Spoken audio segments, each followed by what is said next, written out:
Good morning, everyone, and welcome to the BOCC statutory meeting. Today's date is Thursday, August 20th, and the time is 9:01 a.m. We will call this meeting to order. First up, we have the Pledge of Allegiance. Robert, would you lead us? Pledge allegiance to the flag of the United States of America, and to the republic which stands one nation under God, indivisible, with liberty and justice for all. Thank you. We will take attendance beginning with Mr. Hirsch. Brendan Hirsch. Well, McFeeters. Zach Swearingen. Lucero. Robert Troy. Thank you to everybody else in attendance. Are there any modifications to today's agenda? There are none. I will ask for a motion to approve today's agenda. So moved. I'll second. All in favor, say aye. Aye. Aye, motion passes. That'll bring us into public comment and wait 1 second while I forgot the sheet. Oh.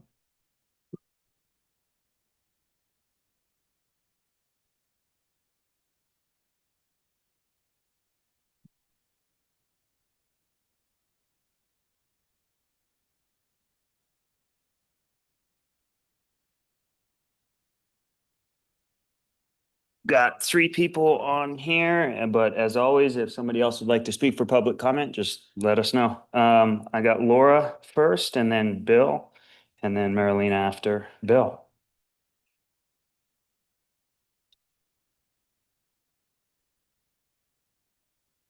Good morning. Morning. Morning.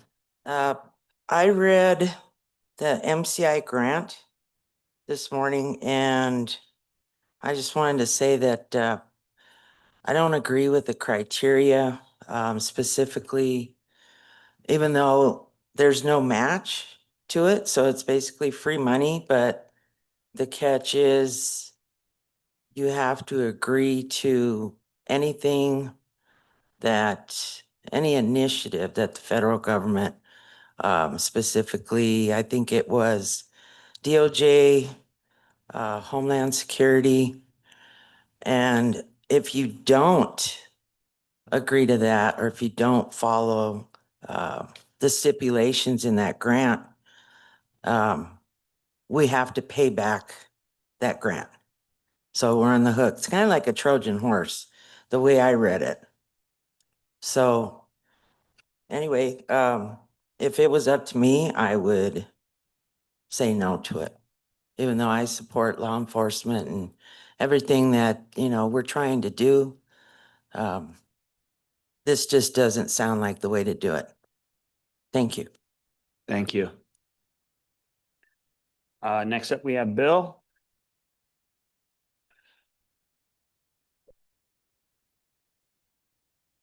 Morning. Morning.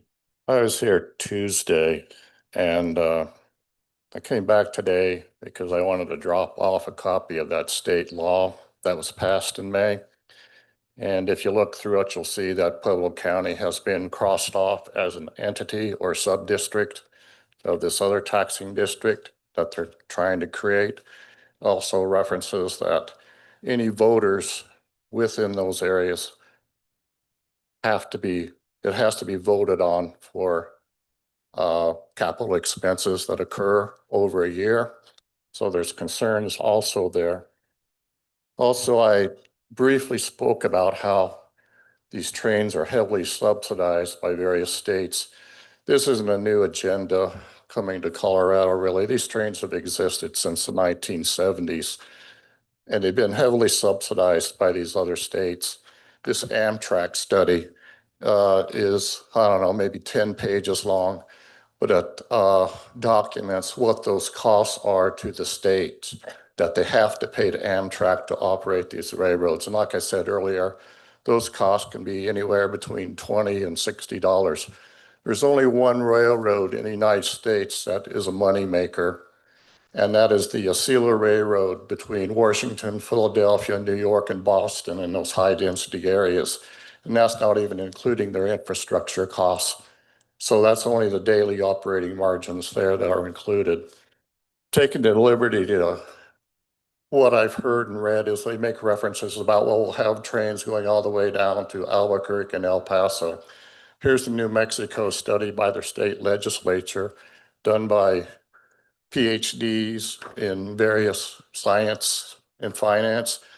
in that you'll read that the amount paid by the people riding that railroad is only 8% of the fares. The rest is being eaten up by the government. In the next few years, that debt for that railroad goes up, almost doubling or tripling. And you wonder if that railroad even has any financial ability.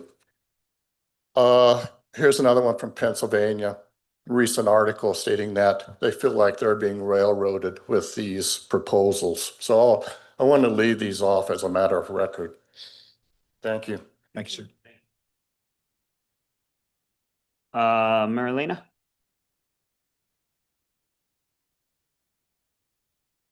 Good morning. I'm a homeowner that's impacted by the Aspen Acres fire flooding.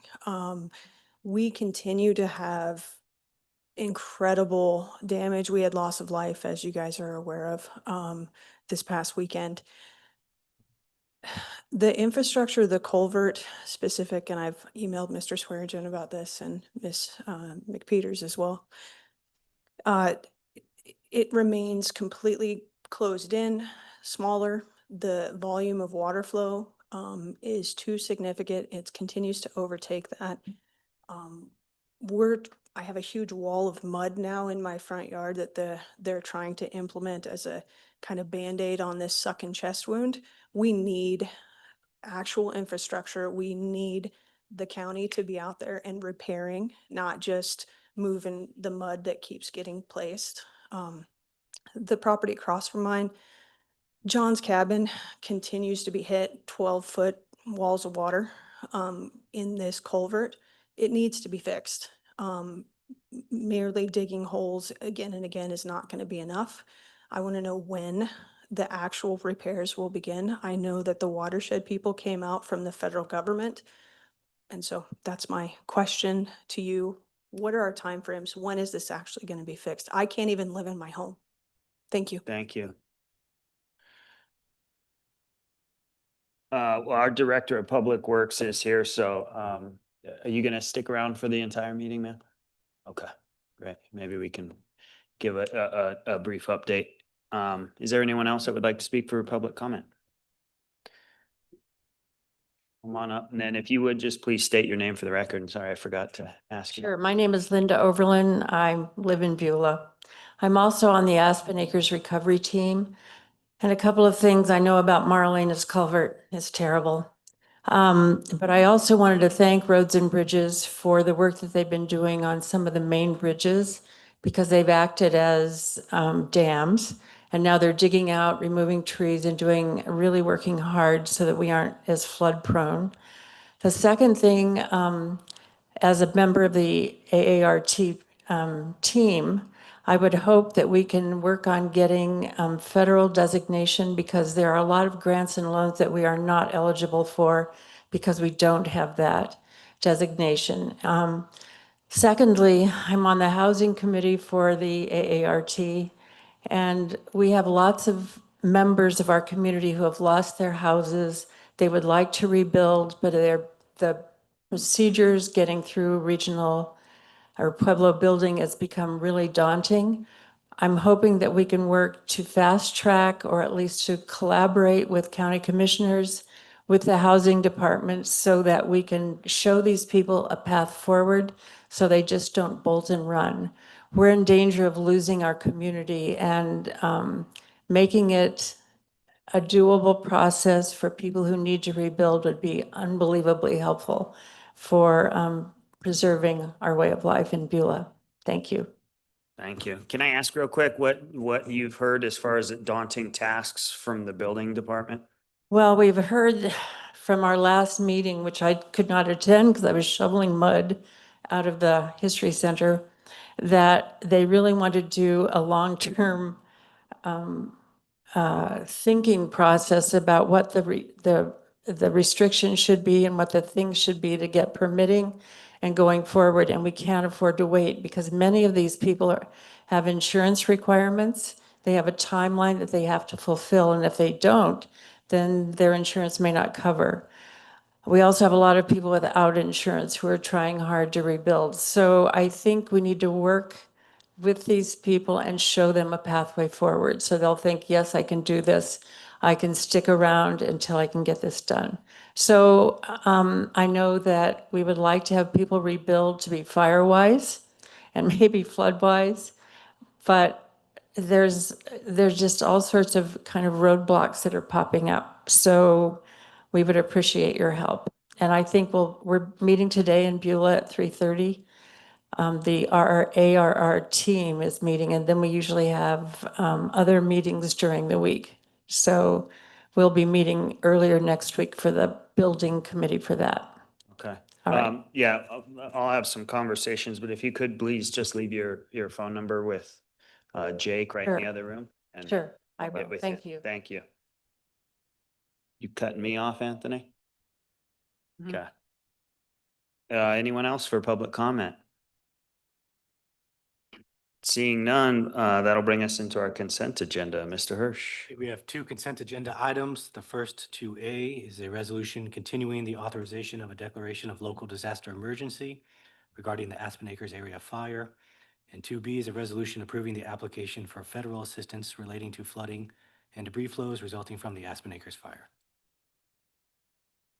Okay, anybody got it? I do have a quick question. Mr. Hirsch, in regard to the federal assistance, item 2B, what does this resolution commit us to? It's really just the application. So we provide the contact information. There's some lobbying information, essentially stating any funding received will not be used um, to pay Congress or, just general application information, contact information, things like that. So it doesn't bind us at all. I think this is the necessary pre-work before we can actually get the contract itself in place. Okay, thank you, sir. I'll make a motion to approve the consent agenda. I'll second. All in favor, say aye. Aye. Aye, motion passes. That'll bring us into our regular agenda, Mr. Hirsch. Okay, item 3A is a resolution approving the agreement between Wilson and Company Incorporated in Pueblo County for the Connecting Communities Trail Project. Yep. Good morning, Commissioners. I just put together a few words for the agreement here. We're requesting approval to execute a professional service agreement with Pueblo County and Wilson and Company Engineers and Architects for the Connecting Communities Trail Design Phase 1 project. This contract delivers conceptual, preliminary, final, and PSE level engineering design alongside office-based support services during construction. This first phase is the first phase of 3 developed under the federal RAISE grant application and award. Phase 1 unifies 3 key trail segments into one single system: the county-owned Medal of Honor Trail System, the Pueblo West Trail System, and the City of Pueblo Trail System will all be connected under this project. The Medal of Honor, a little bit about the scope of the Medal of Honor Trail System has already been designed and complete. We were able to do that during Medal of Honor.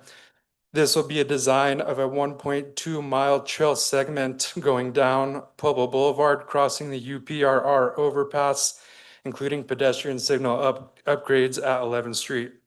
There will also be a trailhead at Purcell, near the Purcell area, and transit hubs there, and also at the detention center. That is the first phase. The second phase on this project down the road focuses on expanding public transit across the city of Pueblo into the unincorporated areas out in the county where all those big industrial jobs are located. So very excited for that one as well. And the last phase will consist of coordination with Pueblo Board of Water and the City of Pueblo Parks and Rec Department to provide multimodal access to the Waterworks Park and specifically to the newly constructed Arkansas River Diversion Project. Some key facts about this contract: it's $399,000, $764. It's a cost plus fixed fee with a not to exceed cap. We're anticipating a 7-month duration, but we have 10 months in there allowed for the design. Any questions? I have a couple. I want to be clear that this professional services contract is designed for all 3 phases of the project or It's just phase 1? Just phase 1. Okay. The grant that is funding this is a federal grant, correct? It's a part of the federal grant The first phase is just state grants, state MMOF, if I'm correct on that, Greg, right? So probably a brief history of how we got here is when we applied for multiple grants, MMOF, carbon reduction grants, some other trail grants. We received those in different order at different times. And then we also had applied for a raise grant, which incorporated some of the other elements. We got the raise grant as well, but they all were not submitted at the same time. So when when I believe the FHWA decided to award the grant as a agreement, they packaged them all together. So it became a $12 million project. The raise grant of that is 8. Everything else, the 4 million is state funds. So after 2 years of pause on the grant, all the other things, because of the different federal mandates, we finally got to a point where we realized we needed to unpackage that grant. So what we've done is unpackage the grant. The phase 1 that Diego's talking about is just state funds. All the other, I believe there's 4 different grants that package into that $4 million. That's all state funds. And we're moving forward with that one because we don't want to wait and then have the expiration date hit on those grants where we didn't fulfill. Phase 2 and phase 3 are all going to be under the raise grant, and we'll be presenting those going forward to you guys as they come through. We get the IGA signed with the FHWA for the federal funds. Okay, thank you, sir. So the state grant in total is roughly $4 million. Correct. Yeah, a combination of 4 different. And this phase 1 of the project, including this $400,000-ish dollars, is phase 1 is achievable with the $4 million budget. That's what we anticipate based on estimates from, preliminary estimates. And- One point of reference, there is $1 million earmark funds that are in there from a Bobert campaign as well for that's intended for the trail. Just to be fully transparent, that there's state funds and $1 million of federal funds, but that's from the Lauren Bobert earmark money towards the trail. And are you under the impression that we are in receipt of those dollars? We already been in have a receipt. signed IGA, and CDOT already has the funds appropriation ready to go. CDOT has it, okay. Yeah, we're working with local agency on that. Okay. Yep. So last thing I'll say, and then I'll hand it over, is I'm 100% in favor of this. I want to continue down this road. I know how much work has gone into this. I think with our budget and finance situation, the thing that I want to verify is that everything that you just told me is the same understanding from the budget and finance side of the house, and then I'm ready to go. Right. We've been working with Craig. We set up we were the guinea pig for the workday setup for the grants with the raise grant initially. Okay. And so we have it in the system. We may need to tweak it once we get our final numbers to make sure the numbers are in there, but it's already loaded into our budget and finance system. Yes. Thank you, sir. And I believe you. I'm just trying to do a better job of doing my due diligence, Yeah. especially for awards of this size. Yeah, the placeholders are there. We just need to make sure the numbers are right when we're ready to execute the grant and start paying invoices. Yeah, we Director- can't have any out of pocket. One follow-up on the grants, and the way I understand most of the grants that work, we're on an accrual accounting basis, meaning you spend the money and then request reimbursement and we get reimbursed. It is That's not, we're correct. getting $4 million in our account. That's right. Okay, just to All grants. clarify, Yeah. most grants work on the accrual accounting. So as we spend, we get reimbursed and then we move ahead. So Right. appreciate your getting into the funding model, because that is important for folks to understand. This is grant awarded money. This is not county money going to this project. That's correct. And we will follow, of course, all the guidance and guidelines of those grants. Do you know when the expiration is for the federal award? on They all have different expirations. The total federal award, the raise grant, 8 million. The extent or the expiration of that is 2030. that? Okay, so we have A time. little Okay, bit. We got to hurry, but we're working on it. Thank you. That's all for me. That's good. Now we can ask for extensions on that, but it's a little bit frowned upon. We want to get it done before the deadline. And you think, I mean, that's achievable. I mean, it is somewhat of a tight timeline, but Very tight timeline, but we're working on it. We will be presenting to the FHWA this afternoon, actually, Okay. of our proposal for phase 2 and phase 3. If that gets green lighted, then we'll be coming to you with another agreement for the raise grant funds, and then we'll get going right away on contracting to get Okay. a design firm on board for phase 2 and phase 3. okay. Yeah, I would just ask, keep us in the loop if you start seeing delays somewhere or something that we can do to expedite things. Perfect, thank you. Cool. Thank you, guys. I will ask for a motion to approve item 3A. So moved. Well, second. All in Thank you, favor say- commissioners. Yep, thank you. Thank you. All in favor, say aye. Aye. Aye. I will You abstain at abstain? this time. Yes, sir. Okay.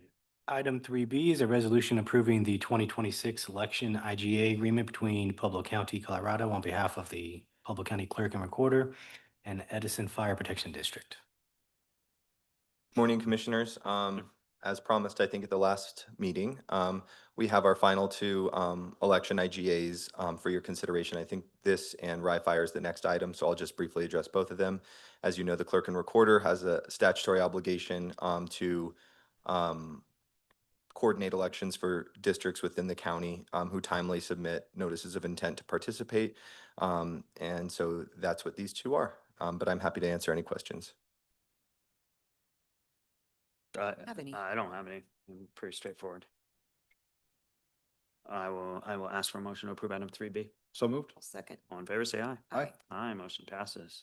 Item 3C is a resolution approving the 2026 election intergovernmental agreement between Pueblo County, Colorado on behalf of the Pueblo County Clerk and Recorder and the Rye Fire Protection District.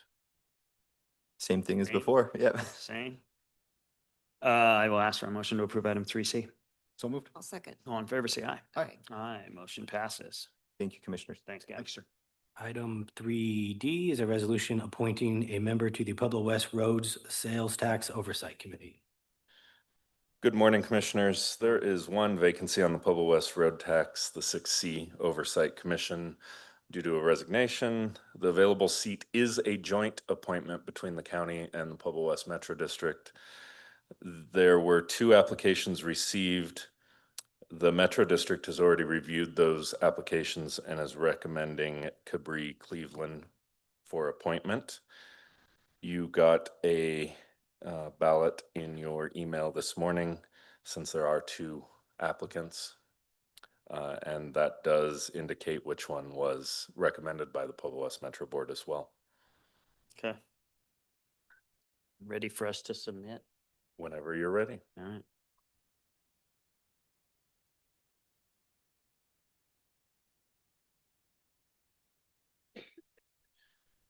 I've received 3 responses, and it does look like the BOCC is in agreement with Pueblo West Metro Board on the appointment of Cabri Cleveland. Thank you. Thank you. Thanks, Tommy. I will ask for a motion to approve item 3D with the newly appointed board members being Cabri Cleveland. So moved. Second. All in favor, say aye. Aye. Aye, motion passes. Our next item 3E is a resolution adopting the organizational chart of Pueblo County and the dotted line coordination requirements that govern it. Chair, Commissioners, good morning. I have a short presentation. I am presenting the resolution adopting the county's organizational chart. Next slide. The chart exists to serve work such as these initiatives. We're exploring cross-functional initiatives to modernize the county, administrative improvements, including a review of talent, digital intake and tracking, and enterprise financial controls. Contract centralization is also something we're looking at. We would like to explore new thinking in the facilities and community events, coordinated grants management, and of course, better financial practices, as well as a Workday Governance Council for the county's core business system. For this board, each one means clearer information and cleaner decisions. And for taxpayers, it means a county that runs on one set of books, spends with accountability, and ultimately gets more service out of the same dollar. And none of this fits inside one department, and that is why on July 20th, the board approved the dotted line reporting structure. Next slide. One structure for cross-functional work.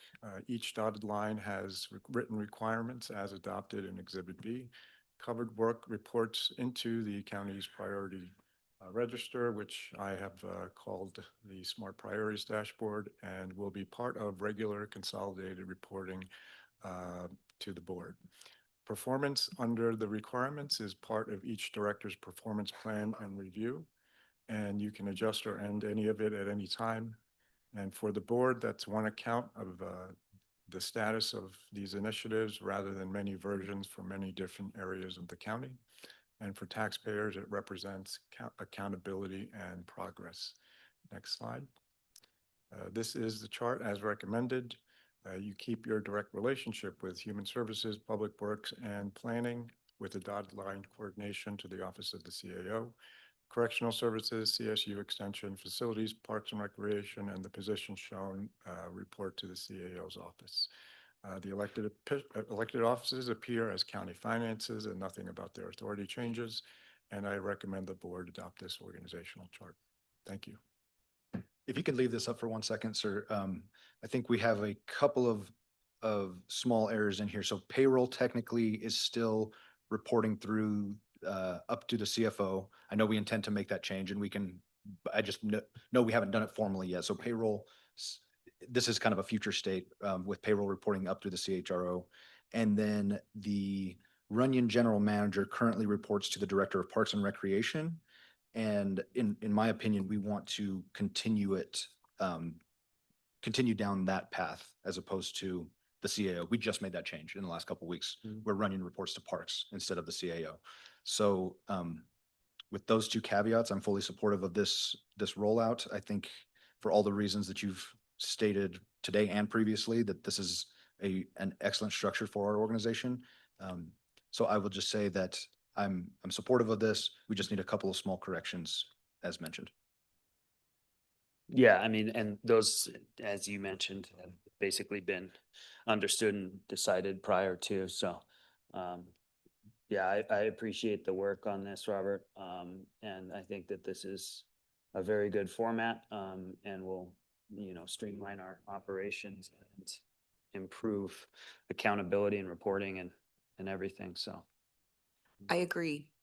As a student of public administration myself, I appreciate your view of how to make us more efficient and operationally aligned. This is going to be a huge shift in terms of cooperation and collaboration, I believe, at the chief level, as well as with our directors to work together. So I just want to say thank you for the deep dive in looking at how we operate, because I do feel the history of the county and the way it's been operating and what we need to be aligned in a way that serves the community and our functions much better. And this really does help map it out for folks on staff to see that, as well as for us as the board to see we have a team that's helping us. It's not one individual, it's a team. And that approach is what this county's needed for a while. So thank you. Thank you, Commissioners. Yep.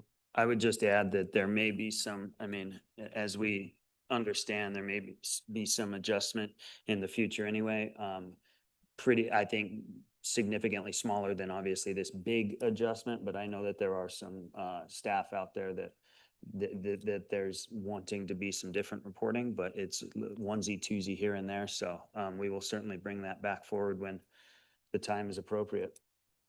I will ask for a motion to pass item 3E with the amended changes from the presentation to putting our payroll office underneath the CFO and Runyon Director underneath Parks and Rec. Right?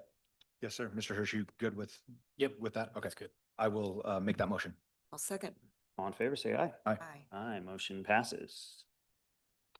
Our last item, 3F, is a resolution approving the grant application for Pueblo County to apply with the City of Pueblo for a grant with the Department of Justice regarding receipt of grant funding provided by the DOJ Model Cities Initiative Grant Program.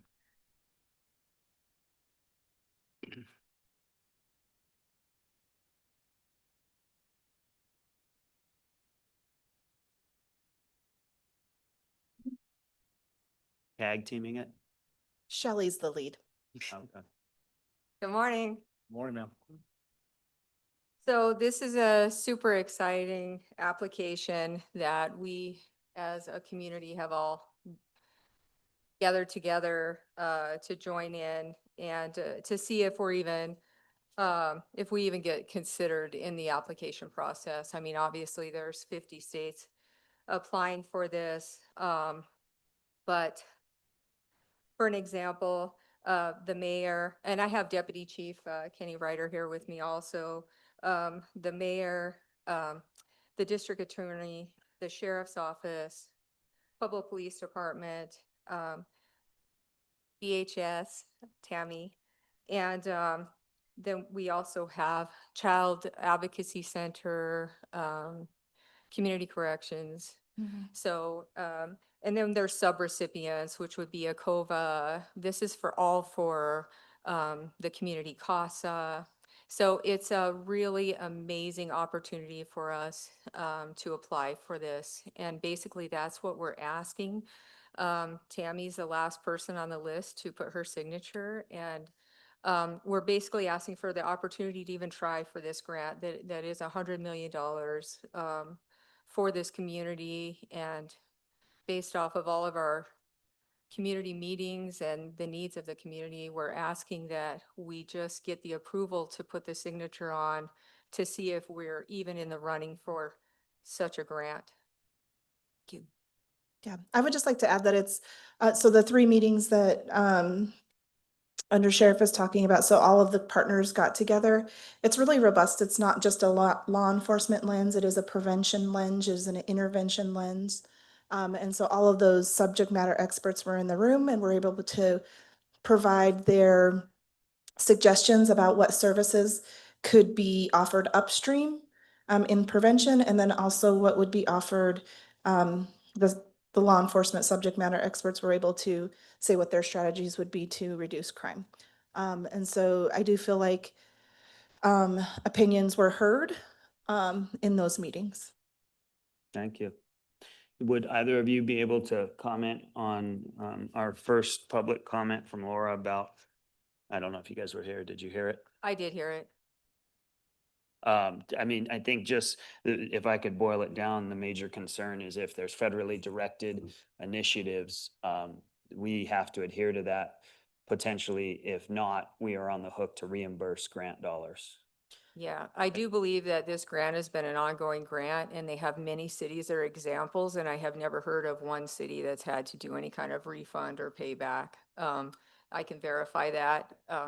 Right now, we need Tammy's signature desperately because we're at the point where we're just trying to get the application in. I can do more research for you, but I have never heard of anybody having to pay back any funding on this grant that has been awarded up to this point. Yeah, and the city is, the mayor is here, and the city is taking the lead on this grant application. So that might be more of a question for her, since the risk would be at the city as the person who's taking on the financial risk. Yeah. She does Yeah, have the final signature, yes. Got a double thumbs up back there. If I may, I have a lot of questions about this and quite frankly, some concerns. I think when I look at the budget, well, the one thing that jumps out quickly is our total project cost that we're applying for in the application is $99 million. In our resolution, it lists $100,000. So we have a small, there's a discrepancy there. I don't know that it's really material, but when we look at the budget and we're looking at almost $100 million worth of grant application, $7 million of that is personnel. Who's going to do that hiring, and what are those positions?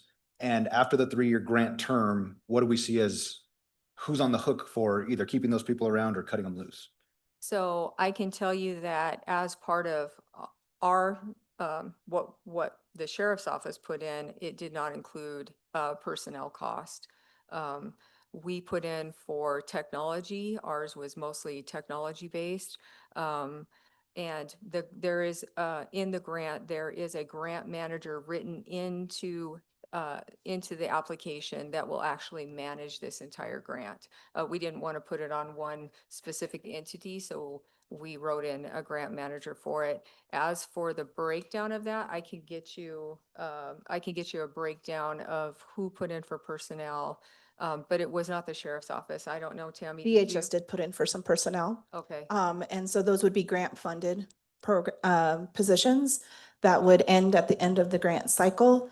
And more than likely be able to be absorbed into other positions at the department, as we have, pretty regular vacancy rate that those staff people would What not. types of positions, Tammy? Those are going to be, so one of the things that we thought of is a navigator position within the department that can really look at it's from a prevention and intervention lens in terms of those juveniles going through juvenile court or truancy court, It's going to be family navigators to help them really, without coming into the child welfare system, help them assess what services that they need so that they don't have to come into child welfare. You shouldn't have to come into child welfare to access community services.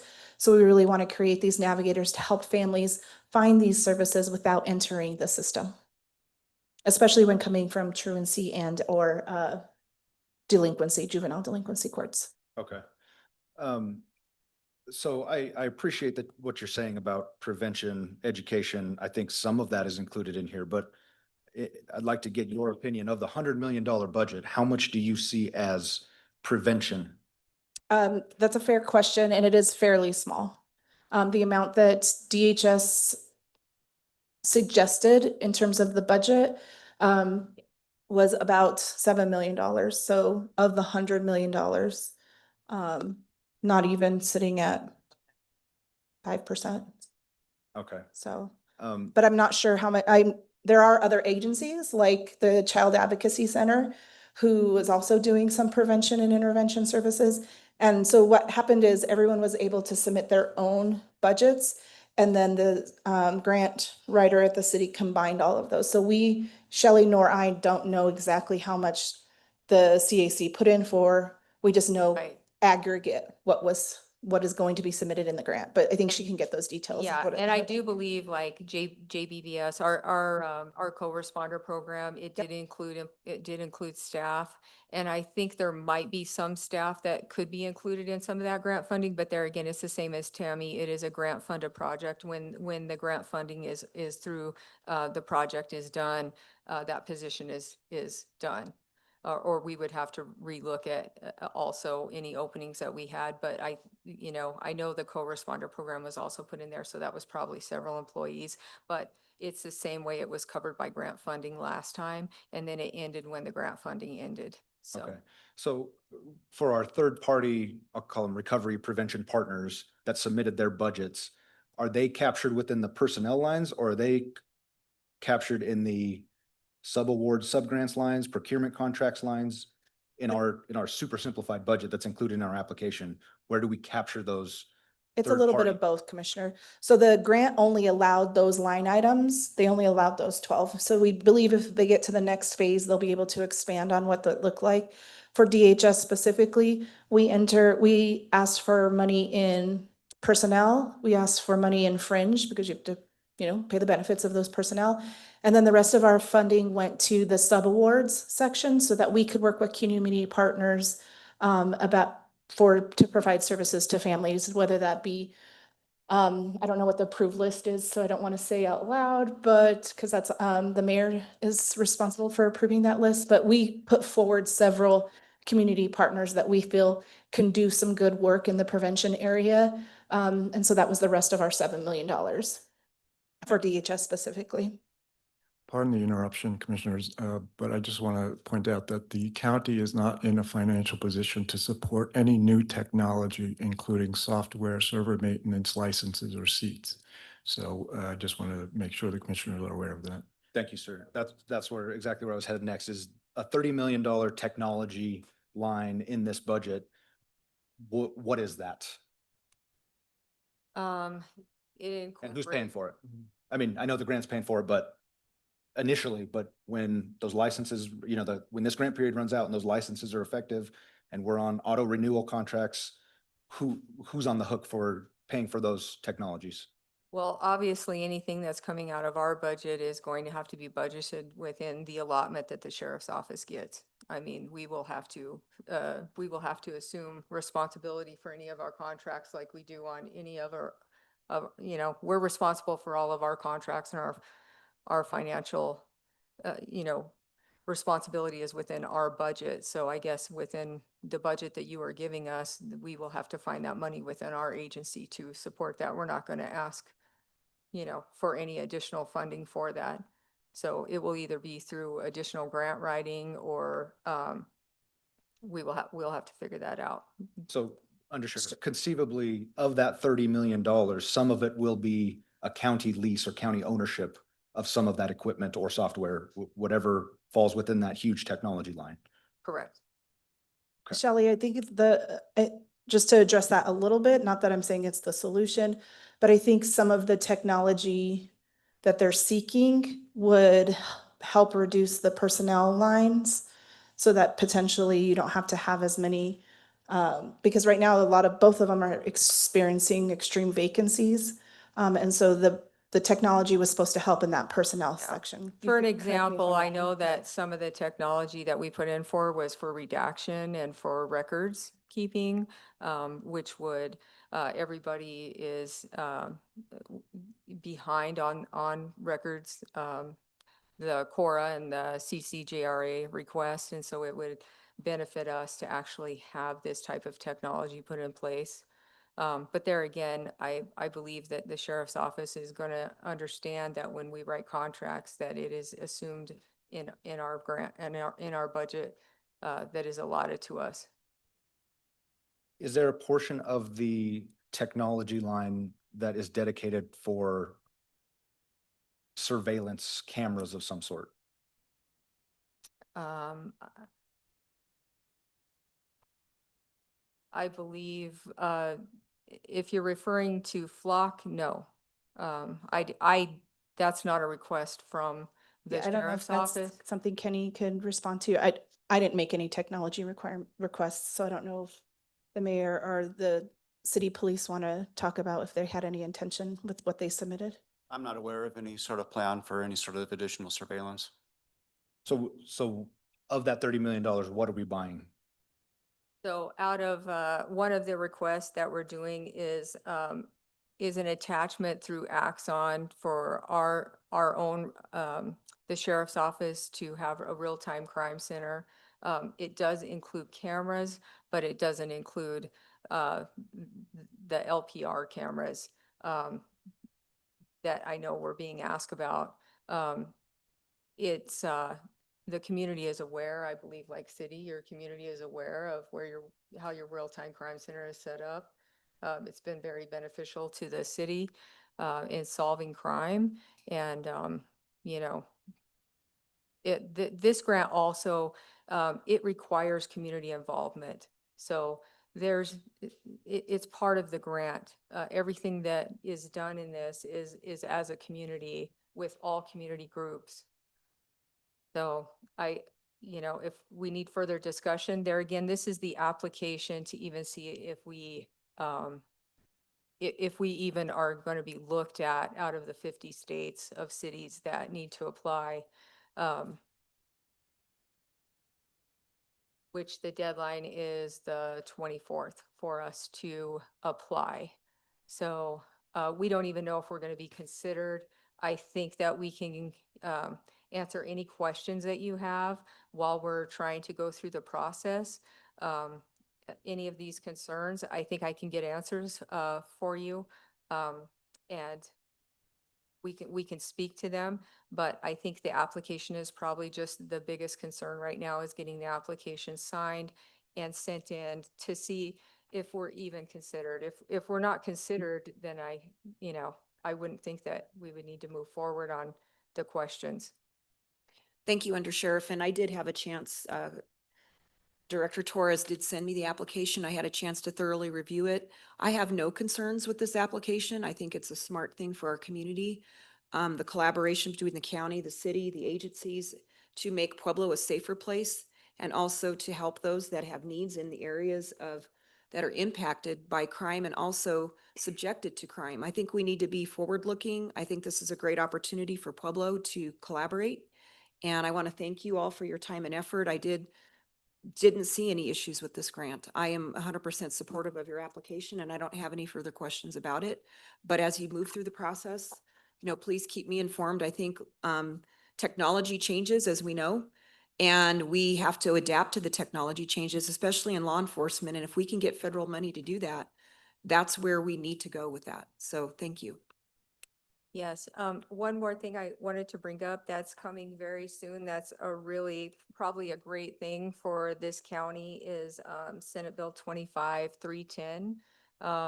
It is funding through the state. It's $350 million for the next 10 years for law enforcement. And it's a really exciting thing that's coming I think the funding is going to start being available in October. So we'll be visiting on that also. So that might also offset some of these costs on this grant to try to get some of the technology, which is also for internet crimes against children, other things that are very important. And so we might be able to look at that funding and see if it helps us offset. It's for 10 years, so it could be pretty amazing for the county. Thank you. Commissioner, you say you have no concerns with this application. I'm kind of shocked to hear that. If we're applying for $100 million grant and it makes no mention whatsoever about utilizing the old jail as a recovery center, like we've talked about, like this is the doorway to doing that, these types of dollars. This makes no mention of making our pretrial services more robust, which we're underfunded on our pretrial services. I love this idea. I know we need to go here, but when we're spending $100 million, a third of $100 million on technology that has yet to be defined, we don't know where the data is going. We don't know who has access to the data. This sentence in here really was a red flag to me. Operations will be supercharged by data-driven technology, which we still haven't defined, implementing advanced crime analytics and intelligence gathering tools to map, predict, and track illicit behavior. It's not saying we're going to track criminal behavior. We all might have a disagreement on what illicit behavior entails. I've heard loud and clear from the city that they believe homelessness can be considered an illicit behavior. So I don't think $30 million worth of tracking homeless folks is part of where I see us going to make the community safer. Now, if you tell me that's not what's going to happen with this, and you're able to provide some specific examples of what in data-driven technologies we're going to be buying with $30 million, I'm happy to continue the discussion about where does the data go, which other jurisdictions have access to that data. All those things are very important, but to say you have no concerns is Well, honestly that's shocking. obviously my opinion because I don't have any concerns when I'm looking at developing a law enforcement model for our community that's collaborative with nonprofit agencies and those that serve those impacted communities. We have to be able to partner, and this is an application, and there'll be future discussion about priorities. This is the first step towards what that will be. And I think your opinions are valid and should be heard, but I'm not willing to close the door on opportunity with a federal grant because there might be a concern about something that might be or included or not be included. This is a collaborative process that we as a county have to look at. And I'll be honest with you, leaving here, walking down to one of our other county buildings in the middle of the day is not a safe walk. I don't know if you've done it recently, but you do have to look very carefully about who's around and what's going on in our community. That's a concern for public safety that we need to address. We need resources and services, and we need to find ways to work together. And again, if there's opportunities for federal dollars and we don't take advantage of that, we're missing opportunity to solve those bigger issues that you just mentioned. So that's how I look at it. That is my opinion. And in reviewing it, I didn't see concern like you see because I know that there's more discussion to come about what these projects will be. Yeah, So Commissioner Lucero, I agree with you on the recovery center, and we did talk about that, but this came available and it really hit us at the last minute. I mean, we've been scrambling to get everybody together to try to put numbers together and to try to get numbers on that facility and how much it's going to cost for us to renovate that and to tear that tower down is, that's where the signatures due by the 24th. We've had 2 emergency meetings to knock this out and get it done. And really, this is just our initial ask. Whether we'll have some grace to navigate that or navigate what we put in for, I'm sure we can have discussions on that. We're just trying to get the application in to see if we're even considered for the funding. And we had to split it up between all the groups. So it's not $100 million for the county. Right. The majority of it, I think, will be assumed by the city. And so we're just asking to participate in the application process, and I will get you any answers I can. So if this is the first step, if this application is accepted, and how confined are we to, like, what's the next step? Do we have to provide another round of application that's more detailed? Yes, I think the more that if we got accepted, the more we would progress. We actually, Deputy Chief, do you have an answer to that? I was just gonna mention that I think those numbers that you're seeing, like the technology, the challenge for us was to show the government that we could potentially spend $100 million and then kind of figure out like how that would be split up. Now, like if we move forward in this application process, that's when I think that we anticipate drilling down then more, like closely, like what would we actually spend that money on? And that's what we're anticipating. But for this initial process, we're just trying to just kind of divide up like what percentage of this would be for this, what percentage would be for this, just so we can get our foot in the door. If that helps clear it up a little bit for you. And Commissioner, to answer your question, there is a phase 2 of this application. So if your application's accepted through phase 1, phase 2 would be a group of people going to Washington DC to make a proposal and that still has to happen before the award. So. I can also tell you that some of the technology, I took our bills for Axon, which are extremely high for 3 years, and I asked for that to be paid for 3 years, which would also save the county a lot of money. So Do you have an idea offhand of the construction line, 9.2 million, what that entails for So construction? it doesn't. It's a construction line that we kept kind of open for projects. So we just allocated money. There again, we're trying to plan ahead for what we could ask for. And we did talk about different things. We know that that is a concern of the county, is that building and what we're going to do with it. But we also think that that might be way above anything when the money is divided up between all the different entities, it might be more of an ask from the county. So there again, we would have to get numbers on that or see what we can do. But I think everybody's pretty open to that. Yeah, Mayor? it was future infrastructure needs. Knowing that if we were to try and implement what the grant says today, in today's infrastructure, we wouldn't have what we needed. So that's why money was put in there so that we could create what we need if we were approved to move forward with what the grant is proposing. So do you believe, Undersheriff, that should we make it to the next phase, we can reallocate some of these lines or more further define the lines, and the old jail could become a recovery center within this model, like within this application as proposed? I don't know what the costs are for that, but I think, Mayor, are you open to that or? Thanks, Commissioners. I just want to start off by saying that this is just an overall assumption of $100 million, right? There is about 20 different community partners that the city and the county would be having subrecipient agreements with. Commissioner Lucero, you mentioned the homeless, the unhoused members of our community. One of our subrecipients would be the homeless shelter. So that's another line that's built in for infrastructure costs. The Child Advocacy Center has outgrown their footprint. We don't know exactly what it would look like to maybe provide them a new location. And so that's an additional infrastructure cost. As far as the technology, just like the undersheriff said, our Axon cameras run us about $1 million a year that are paid for by the PSST tax. So what we would be doing is using these funds to reduce the general fund dollars, the PSST tax dollars that are paying for cars, body-worn cameras, equipment, our ComStant. I know that you mentioned tracking and criminal activity. We use ComStat at the City of Pueblo to track crime stats within our community.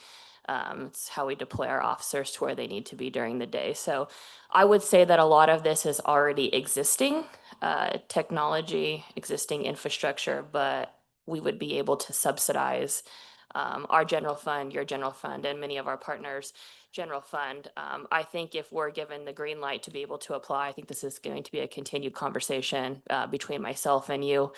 the three of you to decide where these funds fit most appropriately within our community to all of our nonprofit partners, law enforcement officers, and Tammy and everybody else. And so I think that this is really just the ask to be able to apply.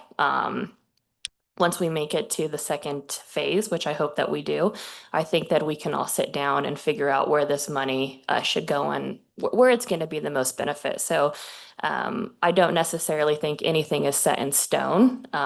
It's very vague, as you can see when you're even reading on who gets money, how much money they get, and what that money should go to specifically. And so I think that there needs to be continued conversation. We did talk about the jail and taking the tower down and the demo and the rehab. That could certainly be a continued conversation, but I think we need more accurate costs before we could put that into our plan to submit for our overall grant package and what we want that to look for. So I think we're really just here today to ask you to sign, to allow Tammy to sign so that we can get to that next phase to see where we want these monies to go in our community. Yeah. I appreciate that very much. And, you know, I want to be 100% clear. I totally agree with the spirit of this application. Like, we have to work as a city, Yeah. as a county, as partners. It takes all of that to achieve the goal that we're all trying to achieve. $100 million is life changing It is. for both of us. And Yeah. so I don't want to get too far in the weeds because I don't know, you don't know. I just think that we have to have continued discussion. But in order to get there, we got to submit and see if they even want to invest in our community, which they should. Sure. I just want to also be clear, Madam Mayor, the first time I saw this document was 2 days ago. So this is the first time I've had an opportunity to have input or ask questions Yeah. about this grant application. So Yeah. that's I think it was a quick push. I, like yourself, my first meeting was earlier this week, but we have trusted partners within our community who I know want to do what's best for our community. And so allowing them to tell us where they think the need is, I think that that's something that we should listen to as the elected officials that decide who gets the money and where the money goes to. But I think it was a very well thought out process. I know that there was parts of the grant that you wanted changed and removed. There was no questions asked. It was done. We just want to make sure that this is an overall good application for everybody in our community. Thank you, ma'am. And I want to be clear about the part that I asked to be removed was basically forming an immigration posse that was going to agree with federal immigration agents. I didn't think that was appropriate, nor was it legal per state law. I don't think that that's exactly what it said, but we were willing to remove that. That was not the intent, or that's not our ideal here. So we had no problem. We actually didn't even know where it was listed in the grant, and we had to ask Tammy to ask you to tell us where it was. So Yeah. I think that we want to work together, and but we just need to get to the point where they review the application at this point. And I do think that wording came from, it's typical in government grants, and I think it was just transferred over to the writing. I don't think it was intentionally put there also. Yeah. So, good catch. Yeah, I think, I mean, been a ton of conversation on this and questions asked, valid questions. And as everybody has said, we need public safety in this community. Our citizens deserve that. We need partnerships. And the way I understand it is it's a very broad first step application piece. And then we get into the weeds if we move on to the second phase. Then that's when we can break that down significantly more. The only question that I would ask is, within those categories, is there the ability, if you move to the next phase, to be able to adjust in the broad overarching categories from one to another, say from technology to construction, moving some dollars around in there? Are you guys aware of being able to do that? I think if we have a good plan moving forward, I think that that's something that we can do. I mean, we have no bids, we have no construction costs, we don't have any of that. So I think that we would need to focus together on, do we want to rehab the pods at the jail to make them a recovery center? What would that look like? What is the cost? The city of Pueblo has talked about for several years about a regional training facility for police academy. That's something that we also talked about. But until we know if we're even going to be accepted, I think to spend the time to narrow those down, I don't think we need to do that. No, I But agree. I think that it will warrant further conversation, and we will be able to adjust where those funds go within the community. Yeah, well, just, I mean, if by chance we are selected to move to the next phase, I mean, these conversations obviously continue, and it's encouraging to see all of the partners working together, and A having large conversations. collaboration between Yeah. everybody. I know how desperately we need these dollars, and I just want to make sure that we're all part of the conversation on what does public safety mean? You know, because to me, it doesn't mean $30 million worth of new cameras. It means resources. Sure.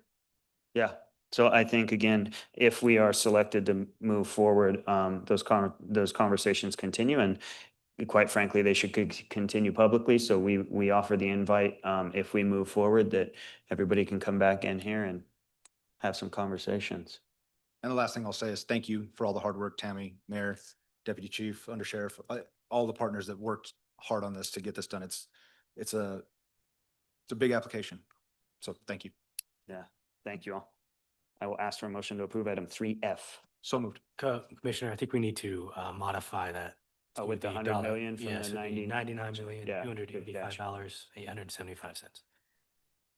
Is that accurate then? It to the 99 not going the actual 100 million, correct? That's what's included in the application. Right, The application says 99. yeah. Okay. I will ask for a motion to approve item 3F with the amended amount of the 300 or the 99, what is 99, what? I don't. 875, yes. $99,285,875. And I will make that motion. Okay. I will second. All in favor, say aye. Aye. Aye, motion passes. Thank you all. That will bring us into commissioner comments. I can be quick. I know we've still got a heavy schedule in front of us.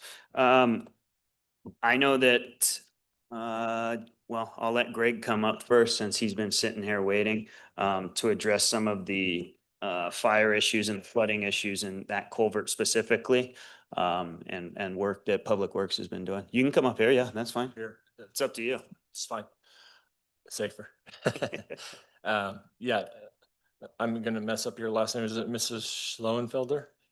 Schoenfelder, okay, I knew I'd mess it up. I know we spoke on the phone, and I did get a copy of your email you sent to the governor. I appreciate the support of FEMA rescue funds. Hopefully that will move forward in some capacity. To answer your question about the USDA FSA and RCS program, there is a meeting today to discuss that further. There is funds hopefully coming towards the county to do that.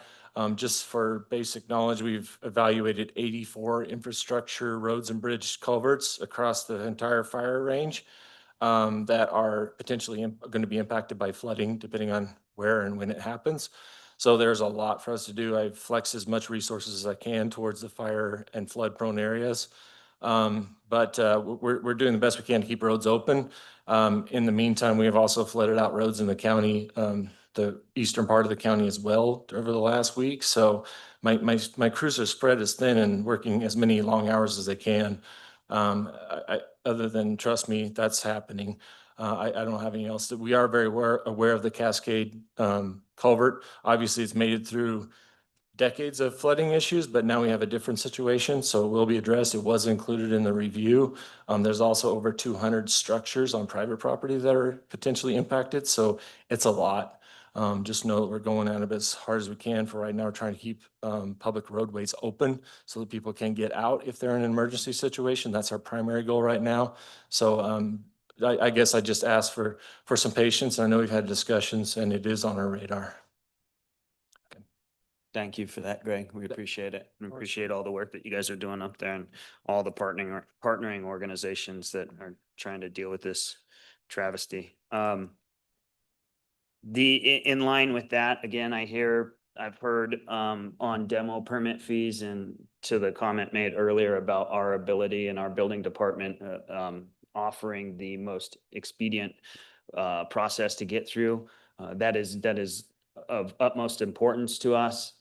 We want to see people rebuild. We want to see people get back to a livable standard up there.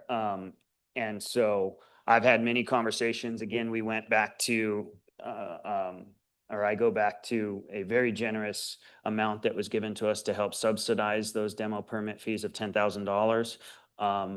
But I mean, after speaking with our building department and other people continuously, I want to bring it back to us. And again, we don't need to make a decision here, but maybe Tuesday of next week, we can put something on the agenda to officially speak of scrapping demo permit fees. Jen's staring at me like, well, but just because, again, the subsidy of the $10,000, the ability to help people clean up their property. I know in the past that there has been statements made, and that may be a prohibiting factor, not even just up in the fire area, but in other areas about it being used as an excuse to not clean things up. So there is an absolute need for a demo permit. And we've said this before up here, when you're tying in or disconnecting or messing around with utilities at all, it can be very, very dangerous. It does take resources from us to try and do this, but maybe next week we can have another conversation about eliminating that demo permit fee, at least for a time, to get people through the fire. Because, we are trying to do everything in our capabilities to help. We have limited resources, as everybody knows. Our financial situation is not the best, but we are really trying to do anything and everything from dumpsters to working contracts and negotiations with local businesses to try and take care of our community up there. So we appreciate everybody continuing to help do that. And so, yeah, I'll bring it up next week in an official capacity, but give you guys the weekend to think about it.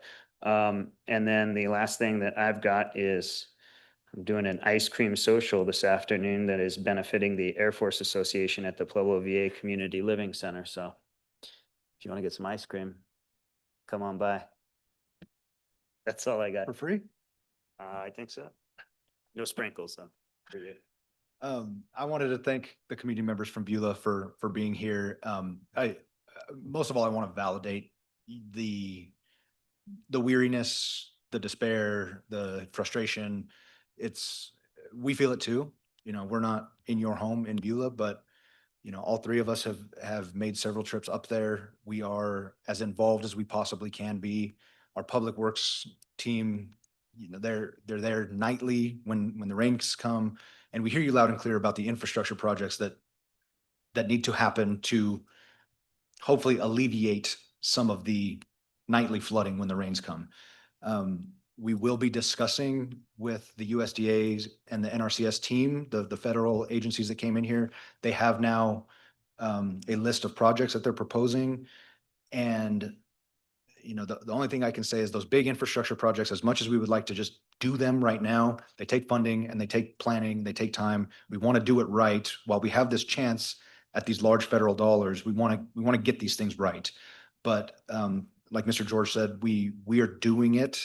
I know nothing seems fast enough right now. And, so I just want to let you know, like, it's okay to be upset at us, but we're doing everything in our power. And, we're used to taking the heat on everything.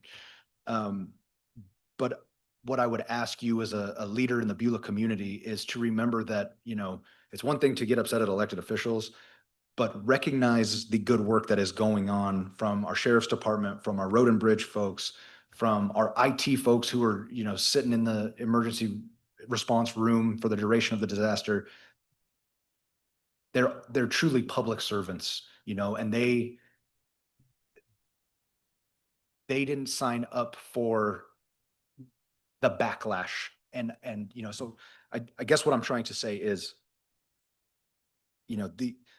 the folks that are on the ground doing the work, they're your neighbors, they're Pueblo County people, and they are trying equally as hard as all of us to turn the page on this. We're here. What I would like to ask you, ma'am, is how can we do a better job of getting the word out to the Beulah community of things that have happened, things that are in progress, things we see in the future happening? I think that's something that we've really struggled with, is kind of that communication piece to let the community know things are happening, even though, the rains come and it's a fresh new crisis. We want to communicate to folks that aren't on Facebook, that, aren't able to get out of their house necessarily to go to the community meetings. We've talked a lot about how are we messaging all of this. And I still I get the feeling that we're still not quite there. So if you have any advice on just how do we do a better job of messaging to the community, we are all ears, and we want to step up to that task to let folks know exactly what's happening on the county end, on the state end, and the potential for what might happen federally. Because we are talking to the state daily about, the entirety of the situation. So if you have recommendations on how to better inform the community, we would love to know. One thing that was pitched on our briefing yesterday was maybe like a weekly newsletter that we could post at the fire station and at the school. And, it's hard for us to be up there every day and, give some kind of in-person announcement, but we're really trying hard to let folks know that we're trying, right? Things are happening, even though it may not seem like it. So if you have any suggestions to that end, we'd be happy to hear them. If you don't mind, to the mic, thank you. I would agree that a weekly, if there was a way to get almost an update from those meetings, right? So you guys are having those meetings, if a little blurb could be put out, we had a meeting with so-and-so, just that would alleviate, I think, a lot of the stressors. We know, like I mentioned, that federal program was up looking at the watershed. We know that those things are happening. And so just if it's too onerous to do it when, after the meeting and you're putting that stuff out, I know you guys have good contact with myself, Mr. Haro Brown, Miss Kraus, Abby Kraus as well. So there's a lot of community members that you guys are all able to have direct communication with as well. And we're happy to be points of information, putting it up at the coffee shop, putting it up at the school, putting it up at the fire department, because we're there every day. Yes, ma'am. So Yeah, I would just add, and thank you for bringing that up. We're bouncing around and multiple people. I talk to multiple people, and then there's a drop in communication. So maybe we make just official. So we have Josh, we moved to every Tuesday coming in and briefing us up on up-to-date information. So maybe after our meeting on Tuesdays into Wednesday, there may be other information coming out, but if something's contradicting the official, news bulletin that is put up at certain locations up there is something that is, factual, and that you could, counter maybe some other messaging going on if you guys think that that's probably a decent idea. And I'll do Mr. that. Lewis, Thank you for bringing that up though, because I do hear your position about, the frustration, and I could tell you many of the community members, we're here making these requests and pleas for assistance. However, we are very appreciative and aware of all the work that goes into this and the infrastructure and the actual people, boots on the ground doing stuff. So the majority of the community is pretty calm and patient, but we are continuing to express the need. Yes, ma'am. Thank you. And we hear you. Thank you. I would just add real quick to that too, that we all recognize, I mean, lives have been upside down and tragically a life has been lost. But even when Jeff Hurd was here and we were up there, he asked me like what the attitude is. And, obviously there's sadness, there's anger, there's all these things. And I said, but an overwhelming attitude that we have received from people is gratitude. So we recognize that too, and we certainly appreciate it.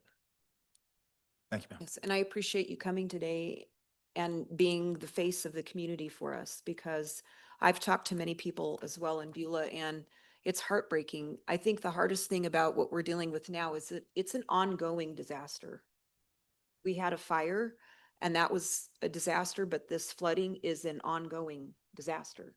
It is not stopping. And for us as a board, it's frustrating because we're looking at all of the options and the help that can come, and we know it's not going to come fast enough. But we're doing what we can do. And I said it Tuesday and I'll say it again. It really comes down to community and the folks in our community helping out when they can, because waiting for the government to react, sometimes you're going to wait. But citizens and our community can help in other ways. And so I encourage those that care about Beulah and know people in Beulah to offer a hand, help sandbag. If you have a tractor, be willing to help. Those are the kind of neighborly things that we can do. I look at what we can't do, but then I look at what we can do, and nothing can stop personal initiative. There's no grant we have to apply for that. And so I just encourage people in our community that are givers and helpers to continue to not forget folks that live in Beulah, because it's an ongoing disaster. It is not stopped. And every day that it rains, while I'm grateful that there's rain, I think of you first, because I know it's not a grateful moment when it's a bloodshed, when there's a loss of life. And so we're very aware of that. I just want to say, as a board, we continue to be mindful of this tragedy. And we know that it's going to take us years, that Beulah is a changed community because of it. And I'm very sorry that you've had to endure and are enduring what you're enduring. But please know this board is committed to continue to work on the phone, in visits. We are behind the scenes doing things that many times we're so busy doing our work here. We're waiting for the outcome before the other thing is expectation for me. I don't want to overpromise what we can do. I hope we can over deliver. But I'm asking for the moon, and I know I'm not going to get that when I'm talking to these federal people, but I'm asking, what can you do? So I'm hopeful, I remain hopeful that we will get a handle on all of this, but I appreciate what you've said today, and we need to be better communicators in terms of all aspects. Social media is not what everybody looks at. Went to a meeting over a week ago, not everybody's there in person. Is it flyers? Whatever we need to do, word of mouth, we're willing to do that. So we'll keep you in the loop as we hear things. And thank you again for taking time out of your day to come personally, because that does have an impact for me to see you here and know that you're watching and wanting to have that kind of information. So thank you for that today. And commissioners, members of the public and members of the press can track the Aspen Acres Fire Recovery Assistance data under the county highlights section of county.pueblo.org. Thank you. Thank you, sir. Robert. Cool. Well, thank you, everybody. Our next meeting will be August 25th, and I will ask for a motion to adjourn. So moved. I'll second. All in favor, say aye. Aye, we're adjourned.